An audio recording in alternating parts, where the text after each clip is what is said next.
Hello guys, welcome back to our channel Sushma's view. ఈరోజు మీ అందరి కోసం శ్రీ కాణిపాక వరసిద్ధి వినాయక స్వామి టెంపుల్ చూపించడానికి వచ్చేసాను. ఇదంతా పార్కింగ్ ఏరియా. బస్సెస్లో వచ్చే వాళ్ళు కూడా డైరెక్ట్గా టెంపుల్ ముందరే దించుతాయి బస్సెస్ అయితే. ఓన్ వెహికల్స్ కూడా ఇదంతా పార్కింగ్ ప్లేస్ అనమాట. చాలా బాగుంటుంది టెంపుల్. మేము కొంచెం ఈవినింగ్ టైం వెళ్ళాము.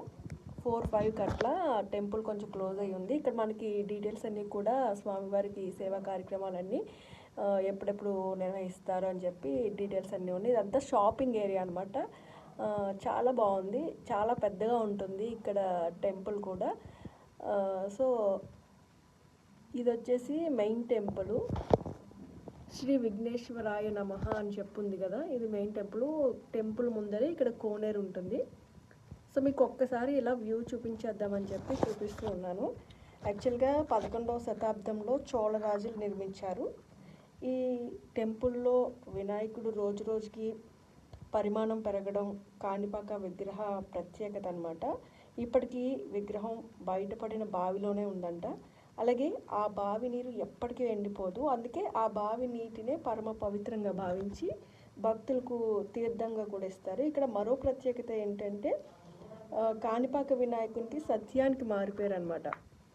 సో చాలామంది కాణిపాక వినాయకుడి దగ్గరికి తీసుకువెళ్తారు కదా, అబద్ధాలు చెప్పకుండా. అక్కడ ఏదైనా తప్పు చేస్తే నిజమే చెప్పాలని చెప్పి కూడా చెప్తూ ఉంటారు, అక్కడికి తీసుకువెళ్తూ ఉంటారు. ఆ ప్రత్యేకత అయితే టెంపుల్కి ఉంది. ఇప్పుడు మనం చూసాం కదా, వినాయకుడి టెంపుల్ పక్కనే మరొక టెంపుల్. ఇది కొంచెం కొత్తగా కట్టారు. ఇక్కడ పార్క్ లాగా కూడా ఏర్పాటు చేశారనమాట. ఇక్కడ చూస్తున్నాం కదా, సుబ్రహ్మణ్య స్వామి, మణికంఠ అంటారు కదా, అయ్యప్ప స్వామి, అలా అన్ని విగ్రహాలని, ఇక్కడ అమ్మవారి విగ్రహం, నంది, ఇది ఒక టెంపుల్ అనమాట, శివుడు. అలాగే వినాయకుడికి సంబంధించిన అనేక రూపాలని కూడా ఈ పార్క్లో విగ్రహాల రూపంలో పెట్టడం జరిగింది. చాలా బాగా అనిపిస్తుంది పార్క్లో.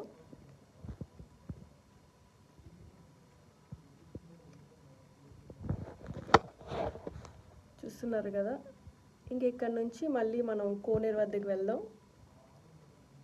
కోనేరులో స్నానాలు చేస్తూ ఉంటారు. అలాగే స్నానాలు చేసి వచ్చిన వాళ్ళు కాళ్ళు చేతులు కడుక్కొని ఆ స్వామిని దర్శనం చేసుకోవడానికి వెళ్తూ ఉంటారు. సో మనం కోనేరు వద్దకు వచ్చేసాం. ఆ తర్వాత క్యూ లైన్లోకి వెళ్ళి ఇక్కడ దీపాలు కూడా పెడుతూ ఉంటారు, ధ్వజస్తంభం ఉంటుంది. తర్వాత క్యూ లైన్లోకి వెళ్తే ఇక్కడ మనం వెయిట్ చేయాలన్నమాట. లోపల మనం ఎలా ఉండదు కాబట్టి ఇక్కడ వరకే చూపిస్తున్నాను. Thank you. సబ్స్క్రైబ్.